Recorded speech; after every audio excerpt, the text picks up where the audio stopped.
সড়কের এক পাশ দখল করে সারিবদ্ধভাবে রাখা হয়েছে ট্রাক, অন্য পাশ দিয়ে ঝুঁকি নিয়ে চলছে যানবাহন। গোপালগঞ্জ শহরের শেখ রাসেল শিশু পার্কের সামনের সড়কের লোকনাথ মন্দিরের সামনে থেকে গোল চত্বর পর্যন্ত গড়ে তোলা হয়েছে ট্রাক স্ট্যান্ড। এ কারণে 2 লেনের সড়ক সংকীর্ণ হয়ে 1 লেনে পরিণত হয়েছে। তৈরি হচ্ছে যানজট, ঘটছে দুর্ঘটনাও। এতে ভোগান্তিতে পৌরবাসী। বাচ্চাদেরকে নিয়ে হাঁটার জন্য প্রতিবন্ধকতা সৃষ্টি হয়েছে। ট্রাক সবসময় থাকে, আমাদের যাওয়া আসার জন্য খুব এখানে কষ্টকর। এইগুলো থাকার কারণে আমাদের এখানে যানজটের সৃষ্টি হয় এবং আমাদের চলাচলের জন্য খুবই অসুবিধার সম্মুখীন হতে হয়।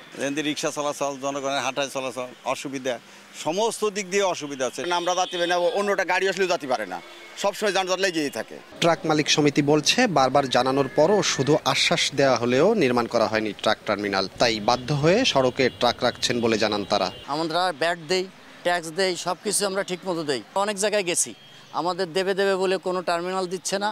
হাজার হাজার গাড়ি এখানে লোড আনলোড হয়, তাদেরও আমাদের কোনো ব্যবস্থাই নাই। আমরা খুব অসুবিধার ভিতর আছি। 1, 2, 3 ঢাকায় জমি জিতে নিন 100% ক্যাশব্যাক সহ 20 কোটি টাকার পুরস্কার। গোপালগঞ্জে অতি তাড়াতাড়ি একটা ট্রাক টার্মিনাল দিলে আমাদের ট্রাকগুলো রাখার এবং শ্রমিকগুলো বিভিন্ন জায়গাতে টিপ মারে এসে সেখানে বিশ্রাম করার জন্য একটা সুবিধা হয়। সংকট সমাধানে শিগগিরই টার্মিনাল নির্মাণের আশ্বাস জেলা প্রশাসকের। মালিক সমিতির সাথে আলোচনা করে সুবিধাজনক শহরের সুবিধাজনক জায়গায় আমরা ট্রাক স্ট্যান্ড করব, যাতে শহরের এই যথাযথ ট্রাক পার্কিং কারণে কোনো যানজটের সৃষ্টি না হয়। ট্রাক শ্রমিক ইউনিয়নের তথ্যমতে গোপালগঞ্জে প্রায় 500 ট্রাক, লরি ও কাভার্ড ভ্যান রয়েছে। জয়ন্ত শিরালী, সময় সংবাদ, গোপালগঞ্জ।